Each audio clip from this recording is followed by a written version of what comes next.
Los dolores de cabeza, las migrañas, las jaquecas, condicionan mucho la vida personal de una persona, a tal punto que puede ser hasta invalidante. Bueno, hablamos con el doctor Alberto Mauriño, famoso neurólogo de San Isidro, que nos cuenta lo siguiente. Gran parte de la población sufre de jaquecas, de migrañas, inclusive en gente muy joven. ¿Qué está pasando, Alberto? Bueno, se está en parte incrementando la causa más frecuente de dolor de cabeza, que es la cefalea atencional. Y bueno, las migrañas tienen una incidencia muy importante en la población, es uno de los motivos más frecuentes de la consulta en centros de clínica médica y en centros especializados, incluso de centros especializados en jaqueca. Ahora, ¿la gente viene derivado por algún médico clínico o van directamente al neurólogo? En general suele venir derivado, pero ya concurre, esto se ha trascendido tanto que generalmente concurre en forma espontánea la consulta. Lo que estamos observando también es el pasaje de las cefaleas episódicas a formas crónicas, ¿no? Y eso a veces está relacionado con el consumo habitual de medicación. La cefalea atencional, como yo te había mostrado en otra oportunidad, es una cefalea, una de las causas más frecuentes de cefalea. Casi un 70% de los casos de las cefaleas corresponden a cefalea atencional. Y es un motivo bastante, digamos, está inframedicado. O sea, los pacientes generalmente no concurren a la consulta muchas veces porque se automedican. Y eso conduce a que este tipo de cefaleas, inclusive las migrañas, cuando se automedica el paciente en forma crónica, que pasen a las formas crónicas más recidivantes, ¿no? Claro, porque la malmedicación es decir, tiene que ver primero el medicamento que no corresponde y después con la periodicidad que tampoco corresponde. El abuso de la medicación.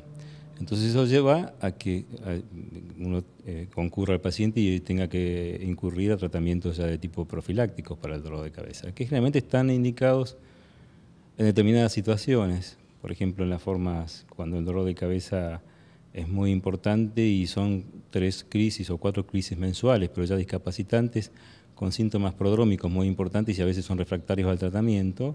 ¿Qué es más discapacitante? Que los discapacitantes a que el paciente tiene tal dolor de cabeza y tantos síntomas autonómicos, náuseas, vómitos y molestia de la luz, que prácticamente tiene que suspender su actividad laboral o la actividad total, ¿no?, en su casa. Generalmente aquellos casos en que el paciente tiene 2 o 3 crisis semanales y que inclusive requieren el uso de medicación. En esos casos se debe utilizar un tratamiento de profilaxis porque se corre peligro si se automedica o se medica diariamente el paciente que incurra en una crisis, esas cefaleas crónicas recidivantes, ya en este caso por abuso de medicación, porque a veces se hace como una adicción al medicamento. Claro, porque encontrarán en el momento que lo toman una tranquilidad de falta de dolor. Exactamente. Entonces lo que uno debe hacer después es un tratamiento de desintoxicación del tratamiento. Es más grave todo el tema. Es más complicado. Ahora, una vez controlado, si la persona concurre al neurólogo, ¿ustedes pueden ir reduciendo ese síntoma? Más allá que obviamente hay que cambiar el estilo de vida de la persona y debe... Lo que pasa es que involucra primero la relación médico-paciente, ¿no? O sea, que el paciente confíe realmente que uno va a calmar, porque generalmente van de médico en médico y a veces no encuentran una respuesta adecuada. Esa es la primera intención. Después cambiar la forma de vida del paciente, desde el punto de vista psíquico hasta los hábitos diarios, la parte física, la parte alimentaria fundamentalmente. Hay una serie de restricciones que hay que hacer en algunos dolores de cabeza. Y bueno, la modificación de sus hábitos de vida, inclusive de tipo laboral también. Quizás lo más difícil, ¿no? Es lo más complicado. Es lo más complicado, pero es parte del tratamiento. No solamente el tratamiento es medicación, sino también la parte física y psíquica del paciente que hay que cubrir. ¿Y ustedes cómo llegan a los diagnósticos?